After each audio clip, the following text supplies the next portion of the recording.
Hai, Hai, hai Mbak. halo, Apa hai kabarnya? hai, baik. Nah, pertama, congrats ya untuk debutnya sebagai dubber pertama kali yang Iya, memerankan tokoh Raya. Nah, iya, thank you. langsung aja kali ya aku mau tanya-tanya soal Mhm. peran kamu sebagai Raya. Ya, Em, Boleh diceritain gak sih ke pembaca Popbella gimana prosesnya sampai akhirnya kamu tuh terpilih mhm. sebagai Raya untuk mengisi Ya. suara Raya? Jadi sebenarnya pertama-tama tuh aku dihubungin sama Disney Hotstar, terus Disney Indonesia ya kalau nggak salah. Terus aku langsung ditanya directly gitu, kira-kira Mika bersedia nggak untuk menjadi pengisi suara dari Raya menggunakan bahasa Indonesia gitu. Nah, aku pas ditawarin itu ya otomatis pasti langsung mau lah, maksudnya siapa gitu yang nggak mau kan mengisi suara Princess Disney apalagi dari Asia, dan kebetulan aku juga udah nonton filmnya di bioskop gitu, jadi aku udah Oke. tahu kan. Ditambah itu lagi makanya aku semangat banget tuh pengen. Nah akhirnya setelah aku terima tawarannya aku harus voice audition dulu, jadi tetap harus oops, sorry jadi tetap harus ada audisinya dulu gitu, untuk mengecek kan apa benar suaranya cocok apa enggak gitu. Jadi kayaknya seminggu setelahnya deh, terus aku voice audition dan ternyata cocok gitu. Baru deh akhirnya kita mulai proses dubbingnya. Oke, nah terus Mm-mm. apa sih yang kamu lakukan untuk mendalami peran Raya ini? Kan soalnya dubbing Mm-mm. itu kan acting tapi Iya. hanya olah suara kan, nggak ada Mm-mm, mm-mm, mimik mm-mm. mukanya. Nah, itu gimana? Apa yang kamu Betul. lakukan? Memang agak lebih sulit sih, karena kalau misalkan kita acting dan terlihat visualnya kan kita bisa menggunakan mimik, bisa menggunakan mata dan lain-lain gitu kan. Tapi kalau dubbing kan kita benar-benar harus mengeluarkan suara aja gitu. Maksudnya orang dengernya hanya suaranya aja, tapi eh, buat kitanya yang melakukan dubbing tersebut itu harus bergerak juga sebenarnya semua-semuanya gitu. Jadi benar-benar harus mengikuti apa yang kita lihat di layar gitu kan. Nah, aku kebetulan karena memang sudah nonton, jadi aku udah ada bayangan tuh Raya tuh seperti ini, terus the whole story seperti apa, aku juga udah ada bayangan gitu. Jadi memang tidak terlalu sulit untuk mendalaminya lagi gitu. Jadi waktu kita mulai proses dubbing itu juga scene by scene, sequence by sequence. Jadi benar-benar satu-satu kita liatin gitu. Jadi untuk mendalaminya sih sebenarnya waktu masuk ke studio rekaman itu aku udah jadi Raya gitu, sama aja seperti aku syuting film sebenarnya gitu. Waktu aku on set ya aku udah menjadi karakter tersebut gitu. Jadi sama aja prosesnya seperti dubbing gitu. Dan pendalamannya sendiri, selain aku memang sudah nonton filmnya, aku juga akhirnya karena belum tayang kan di mana-mana, jadi aku benar-benar cuma ngeliatin trailernya, aku nontonin trailernya, aku melihat behind the scene dari pengisi suara aslinya gitu, dan aku melihat prosesnya semuanya. Itu cukup membantu aku sih di saat proses dubbing gitu. Part yang paling susah menurut kamu Mm. yang bagian mana nih? Kalau boleh diceritain. Justru menurut aku yang paling susah itu kayak memberikan sound effect sih. Maksudnya kalau misalkan Oh. dialog kan kita bisa merasakan gitu loh dialognya word by word, kita bisa mikirin gitu. Maksudnya kita mau delivernya seperti apa gitu. Yang paling susah tuh kayak sound effect. Misalkan Raya tuh banyak adegan fighting gitu. Misalkan kayak sama Namari gitu. Itu cukup susah sih karena aku benar-benar harus bergerak seperti yang dia lakuin gitu. Misalkan dia lagi pakai sword, lagi pakai pedang, ya aku harus bergerak sesuai yang dia lakuin on screen gitu, dan itu cukup melelahkan sih sebenarnya. Maksudnya padahal yang kita keluarkan tuh misalkan cuman berteriak atau menghela nafas gitu, nah tapi seluruh tubuh juga harus bergerak gitu dan harus sesuai timing. Nah itu yang menurut aku agak challenging sih, dan itu kan tidak terjadi kalau kita syuting film kan. Masa kalau syuting film ya reaksinya begini ya suaranya begini gitu, jadi maksudnya uh, matching gitu. Cuman kalau dubbing itu kan kita harus menyesuaikan gambar. Nah, itu yang lebih lebih susah lah gitu. Jadi Mm-mm. menurut kamu lebih sulit untuk acting hanya suara atau acting yang main film biasa gitu? Eh, sebenarnya sih sama aja ya actingnya.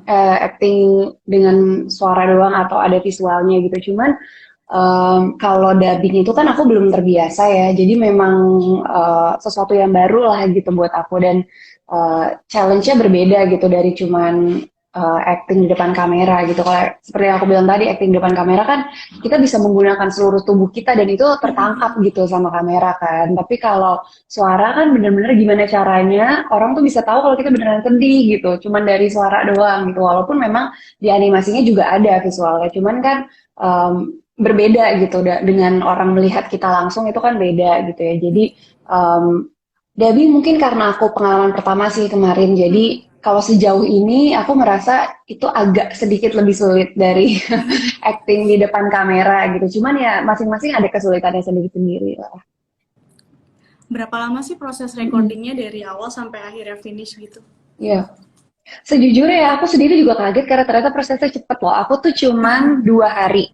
Aku cuman 2 hari karena sebenarnya gini, yang susah tuh awal mulanya ya menurut aku. Maksudnya kayak untuk get in the zone, untuk menyesuaikan tone suara dan lain-lain itu kan di awal sebenarnya kan. Maksudnya di scene pertama yang kita ambil itulah dimana kita menyesuaikan tuh kayak suaranya cukup rendah nggak, suaranya cukup tinggi nggak, atau seberapa nih kira-kira tone-nya gitu. Nah itu kan sebenarnya di awal gitu. Jadi kalau kita udah di awalnya udah dapet nih misalkan feel-nya, tone-nya, semuanya udah sesuai dengan apa yang memang diharapkan, ke belakangnya sih udah lebih mudah karena kita udah terbiasa lah gitu istilahnya kan. Jadi udah seperti udah lancar aja gitu ke belakangnya gitu. Paling kita cuma mesti baca apa ngelihat scene-nya satu persatu. Ini kondisinya gimana sekarang, situasinya gimana, motivasinya apa gitu-gitu aja sih sebenarnya. Jadi aku tuh yang lumayan lama tuh hari pertama sebenarnya karena kita Kenapa? ngabisin beberapa sequence, kita ngabisin beberapa Oh, sequence dengan dialog-dialog dan lain-lain dan memang masih penyesuaian kan gitu. Dan di hari kedua itu aku bener-bener kayak tinggal 2 sequence terakhir kalau nggak salah itu karena itu penuh fighting jadi harus detail satu persatu gitu. Jadi secara keseluruhan aku totalnya 2 hari waktu itu prosesnya. oh. Mm-mm. Tapi itu ada latihannya dulu nggak sih kalau misalkan sebelum akhirnya masuk ke Mm-mm. rekaman apa studio rekaman itu Mm-mm. ada Mm-mm. latihannya dulu atau bagaimana? Untuk Sebenarnya apa sih nggak. reading dulu? Iya, iya, iya, iya. Iya, iya. Justru malah enggak sih sebenarnya. Jadi kita pas yang aku ingat ya waktu aku datang itu aku cuma dikasih skripnya, maksudnya the full script gitu. Jadi kalau misalkan aku memang mau baca-baca, terus dikasih beberapa potongan-potongan scene lah, maksudnya biar aku bisa denger dulu gitu. Tapi sebenarnya preparationnya tuh sebelum ini kok, sebelum kita mau, misalkan kita mau dubbing satu scene, ya kita nonton dulu tuh satu scene itu gitu sebelum kita mulai mulai dubbing gitu. Jadi prosesnya tuh satu persatu sih sebenarnya, maksudnya nggak yang kita nonton dulu di awal gitu, enggak sih sebenarnya. Lebih banyak em, one by one aja gitu maksudnya mau ngambil sequence yang ini ya kita nonton dulu sequence yang ini gitu terus nanti sequence berikutnya kita nonton dulu gitu jadi em, biar dapat feel-nya dan lebih mudah juga sih sebenarnya daripada harus nonton the whole thing terus pas masuk udah lupa gitu maksudnya jadi ya memang prosesnya harus satu persatu gitu sih. Oke, nah tadi kan Mm. Mika juga udah sebutin kalau proses Mm. recordingnya ini selama 2 hari. Nah Ya. sebelum masuk ke recording ada nggak sih ritual atau gimana sih apa latihan mulutnya dulu atau pernapasan dulu atau gimana kayak Mhm. orang nyanyi gitu atau langsung Iya, iya, iya. aja? Sebenarnya sih mungkin kalau aku sih kemarin aku sempat vocalizing juga ya, maksudnya karena memang itu juga sebenarnya ritual aku sehari-hari sih, maksudnya vocalizing untuk nyanyi gitu kan itu memang ritual sehari-hari. Tapi aku rasa itu sangat membantu sih karena jadi nggak perlu butuh waktu lama untuk panasin suara gitu maksudnya istilahnya kan kadang-kadang kita mungkin ada scene yang kita harus berteriak atau ada scene yang kita harus kalau Raya tuh ada sedikit dia nyanyinya sedikit nyanyi gitu dan itu kan kalau suaranya belum panas gitu istilahnya itu kan agak lebih sulit ya maksudnya harus beberapa kali take gitu nah kalau sebenarnya sih kita nggak disuruh sih untuk kayak harus latihan vokal secara langsung gitu bersama vocal coach atau apa gitu enggak sih sebenarnya cuman kalau buat aku pribadi aku rasa akan lebih mudah sih memang kalau kita udah vocalizing dulu udah latihan olah vokal dulu sebelumnya gitu jadi itu memudahkan kita banget sih untuk memulai dubbing gitu. Oke, ngomong-ngomong soal Princess Disney nih. Princess Mm-mm. Disney apa sih yang pertama kali kamu tonton terus paling kamu ingat gitu? Terus Mm-mm. kenapa? Mm-mm. Eh, sebenarnya kalau secara film Disney in a whole ya, yang aku inget itu yang aku tonton pertama kali banget tuh The Lion King. Aku inget banget itu film Disney pertama yang aku tonton. Apalagi rilis year-nya dia itu di tahun kelahiran aku 94. Jadi aku inget di masa-masa itu memang lagi hits banget tuh si Lion King di masa-masa aku masih kecil lah. Tapi kalau princess yang paling aku inget mungkin Belle kali ya, Beauty and the Beast kalau nggak salah. Yang dan aku suka banget filmnya itu Beauty and the Beast sama Mulan sih, seingat aku yang aku benar-benar suka banget. Kalau Mulan tuh karena lagu Reflection tuh lagu Disney pertama yang aku belajar waktu. Jadi kan dulu aku belajar nyanyi, aku les nyanyi, dan itu salah satu lagu pertama yang aku bisa nyanyiin the whole song gitu. Jadi aku benar-benar ingat jadi di situ udah bukan cuman moviesnya aja gitu, even kayak original soundtracknya, lagu-lagunya tuh udah bener-bener menemani masa-masa kecil aku lah sampai sekarang gitu. Nah, sebelum lanjut nih, tadi ada pertanyaan nih dari penonton, dari penonton Pop Bella itu ada yang nanya, kapan nih kami kan main sinetron lagi? Sebenarnya ada rencana nggak sih main sinetron lagi atau ditunda dulu gitu?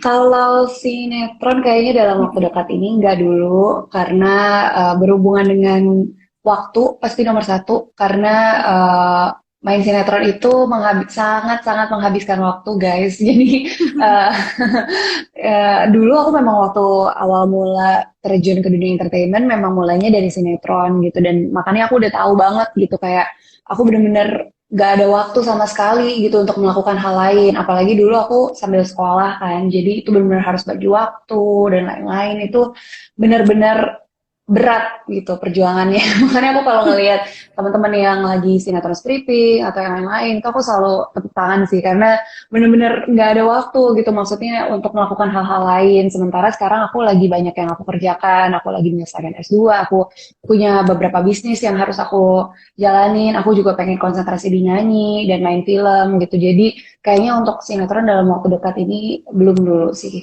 Oke. Tadi kamu sebutin kalau saat ini tuh lagi ngurusin beberapa bisnis. Nah, aku baca juga dari Instagram kamu ada tulisannya legalpreneur. Nah, boleh dijelasin nggak sih tuh legalpreneur itu apa dan Iya. bergerak di bidang apa gitu? Jadi legalpreneur itu sebenarnya legal entrepreneur sih sebenarnya. Jadi aku kebetulan sekarang memang lagi menjalankan beberapa bisnis. Salah satunya di bidang beauty parlor. Aku punya beauty studio. Terus aku punya legal consultancy juga karena aku kan memang punya gelar sarjana hukum ya, dan aku memang suka di bidang itu. Jadi aku mendirikan legal consultancy namanya Sisters and Co Advocacy, dan kita bergerak di bidang hukum memang, dan kita juga ada bagian advokasinya juga, dan isinya tuh semuanya perempuan. Partner aku juga perempuan, dan pokoknya tim kami semuanya perempuan. Dan kita bergerak di bidang hukum, memberikan jasa di bidang hukum gitu. Dan aku juga punya enterprise sendiri sekarang yang bergerak di bidang digital media, dan itu lagi aku rintis dari sekarang gitu. Makanya aku bilang aku butuh banyak waktu di luar dunia entertainment juga gitu, karena kita kan mau benar-benar mulai dari awal gitu, dan semua bisnis aku ini isinya perempuan gitu. Makanya namanya Sisters Beauty Studio. Aku juga Sisters Beauty Studio gitu, isinya juga semuanya perempuan. Sisters Advocacy, terus Sisters Enterprise itu juga isinya semua perempuan. Jadi aku memang mau apa ya, mau menunjukkan kalau event isinya semua perempuan tuh juga bisa berjalan gitu. Maksudnya bukannya kita tidak butuh laki-laki, bukan. Cuman masih tetap banyak support bantuan juga pastinya dari orang-orang luar gitu. Tapi untuk main core-nya, aku memang pengen mengajak semua isinya para wanita sih gitu. Oke. Dari semua kegiatan kamu nih, bagaimana sih cara Mika untuk membagi waktu? Tadi kan lagi bikin ini, bikin itu, terus nyanyi juga, kadang-kadang mungkin Ya, dapat project film juga. Nah, gimana sih cara Mika tuh membagi waktunya supaya semua dapat ya. berjalan dengan baik? Jujur ya, ini aku belajar banyak banget waktu aku lagi sinetron stripping sih sebenarnya. Maksudnya untuk membagi waktu gitu, karena aku mulai itu aku masih SMP waktu itu, dan itu aku harus benar-benar berbagi waktu.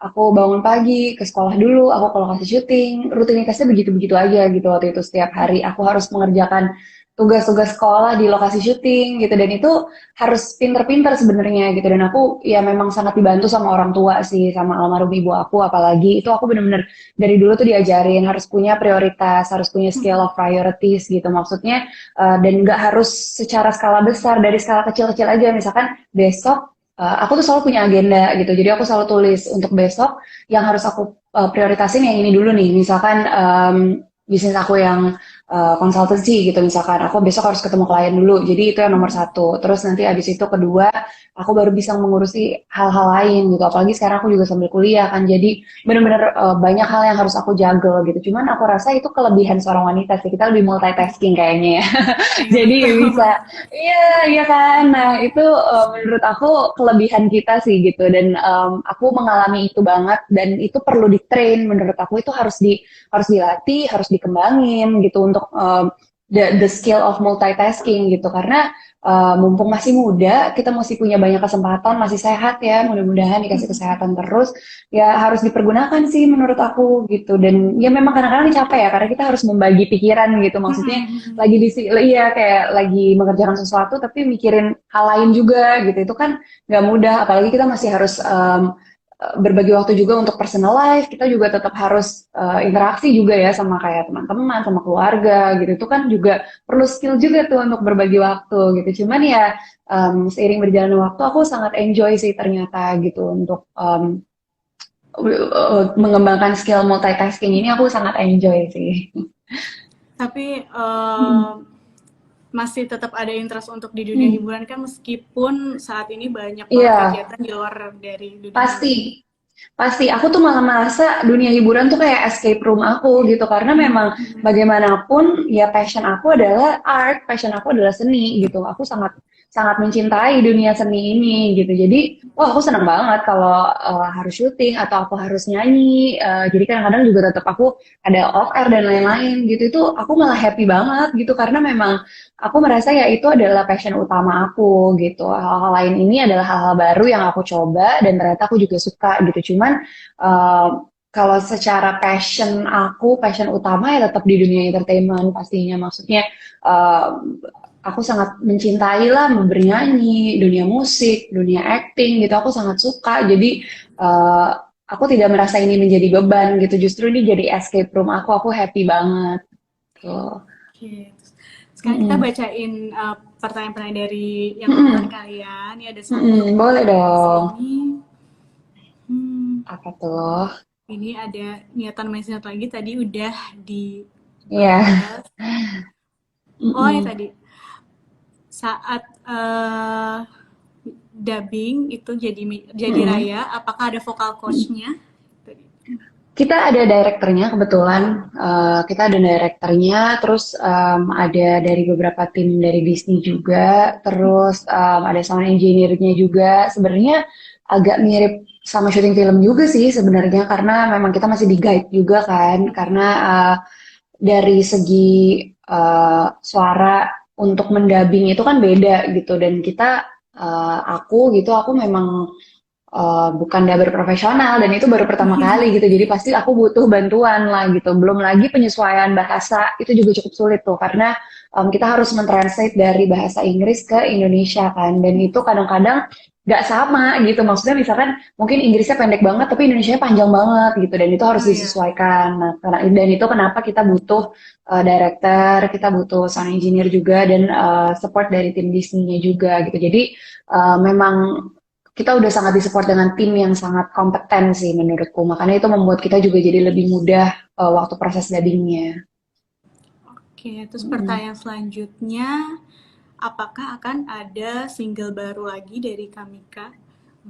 Kalau single kemungkinan iya, kemungkinan dalam waktu dekat ini aku pengen keluarin single baru lagi sih. Cuman seperti yang aku bilang, untuk mengeluarkan satu, dua, tiga karya itu kan butuh proses ya, butuh Ya, waktu yang tidak sebentar, butuh konsentrasi, uh, butuh apa ya, pokoknya butuh kita harus present lah at the moment gitu. Jadi kalau nyanyi, aku pengen sih dalam waktu dekat ini mengeluarkan single baru ya. Semoga ya bisa dalam waktu dekat. Mm-mm. oke. Satu lagi nih tadi, eh, dengan banyaknya kegiatan yang dilakuin sama Mika, gimana sih caranya Mm-mm. Mika tuh mengatasi burnout? Apa yang dilakukan Mika saat burnout?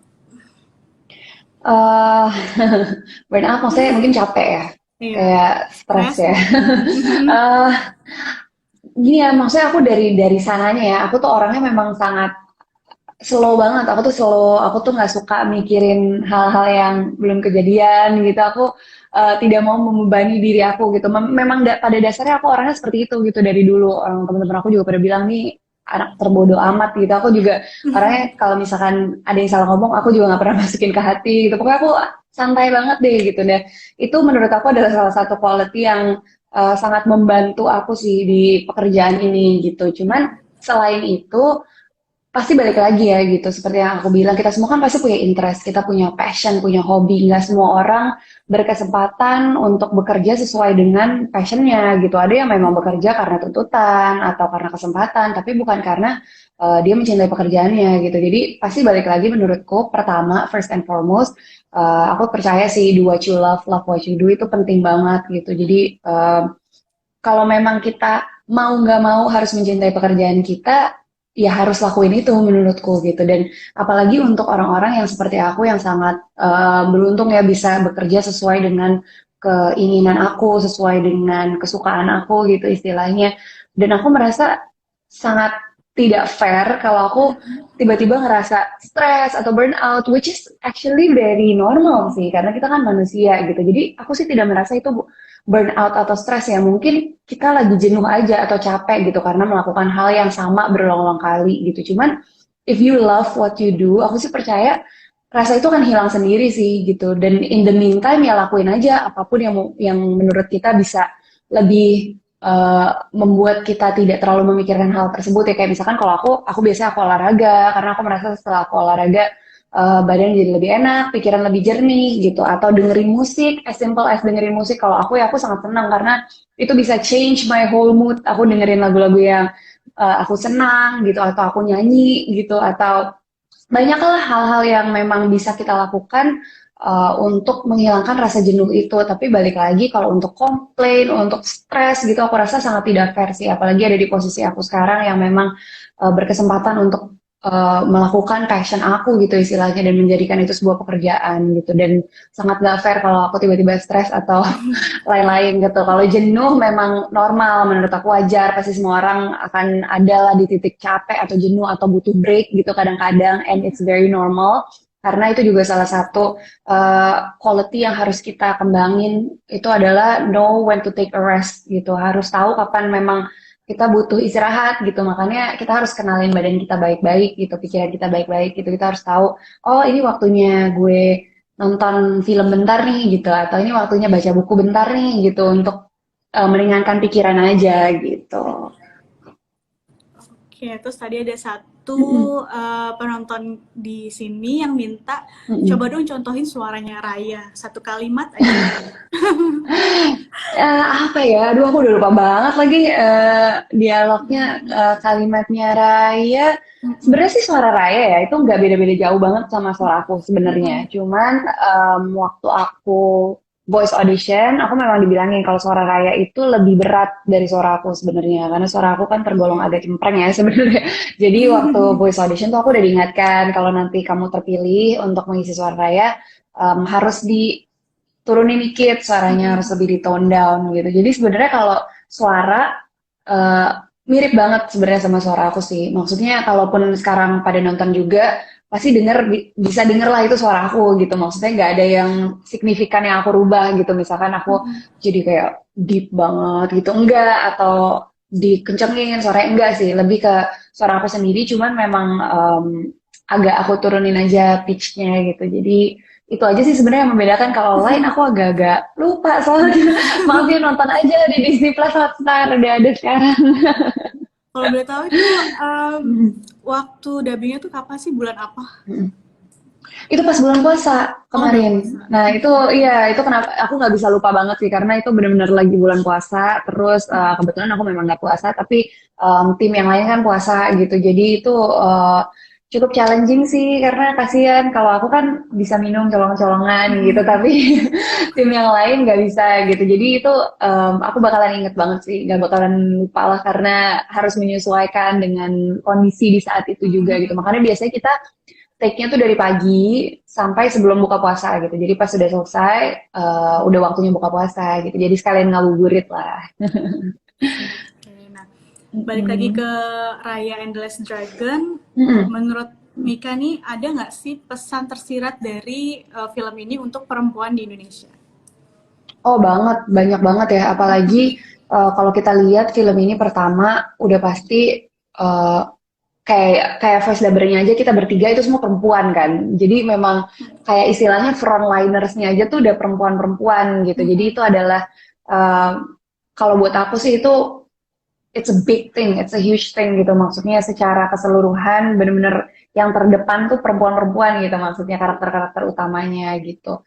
Terus kedua, ini kan juga mengangkat eh, budaya dari Asia Tenggara kan dan ini pertama kali gitu dan seorang Disney Princess gitu jadi buat kita semua apalagi terutama perempuan-perempuan Asia ya harusnya sih ini menjadi kebanggaan buat kita semua gitu karena istilahnya kita terwakilkan gitu ada Disney Mm-mm. Princess dari Southeast Asia yang kalau kita lihat mukanya sejenis loh sama kita Iya, gitu iya. maksudnya mirip-mirip kan sama orang Mm-mm. Indonesia gitu jadi kalau aku sih ngelihatnya harusnya orang-orang berbangga ya, itu bisa apalagi terutama perempuan-perempuan Asia gitu tuh menjadi milestone lagi buat kita gitu. Karena seperti yang tadi aku juga bilang, aku rasa apalagi generasi aku ya, kita pasti semua we grew up watching Disney gitu, Disney movies dan kita pasti mengidolakan Disney Princess itu gitu dan sekarang Mm-mm. ternyata ada yang memang dari Southeast Asia dan kalau udah nonton filmnya juga pasti ngelihat kalau banyak banget budaya-budaya Asia yang diangkat di situ gitu,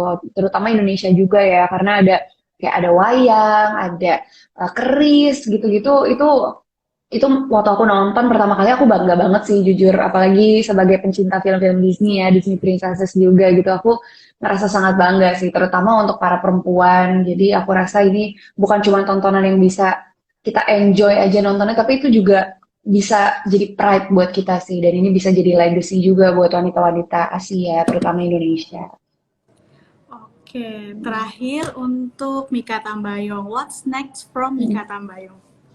Boleh Eh, di... mungkin mungkin musik sih seharusnya ya yang dalam waktu dekat ini aku lebih fokus ke musik. Cuman aku juga sebentar lagi akan syuting project baru dan itu akan memakan waktu yang cukup lama juga. Jadi kalau bisa sih sebelum aku mulai syuting aku memang fokus ke musik aku dulu sih. Jadi ya mudah-mudahan dalam waktu dekat ini bisa keluarin single baru. Oke, Mm-mm. thank you Mika untuk waktunya nggak terasa Thank udah you setengah juga. jam ngobrol bareng Iya. Mika. Boleh Thank dong you juga di ya. shout out sekali lagi untuk supaya pembaca Pop Bella nih harus nonton film Raya and the Last Dragon di Disney Plus Mm-mm. Hotstar. Buat teman-teman Popbella, terima kasih banyak yang udah ikutan live kita dari tadi, udah dengerin aku cerita juga tentang proses dubbing Disney's Raya and the Last Dragon. Dan aku mau ngajak semuanya untuk nonton Disney's Raya and the Last Dragon karena sekarang udah bisa streaming langsung di Disney Plus Hotstar dan pilih audio bahasa Indonesia untuk mendengar suara aku sebagai Raya. Langsung nonton sekarang. Yeah, thank you Mika. Thank you juga. Bye, see you. Bye. See you.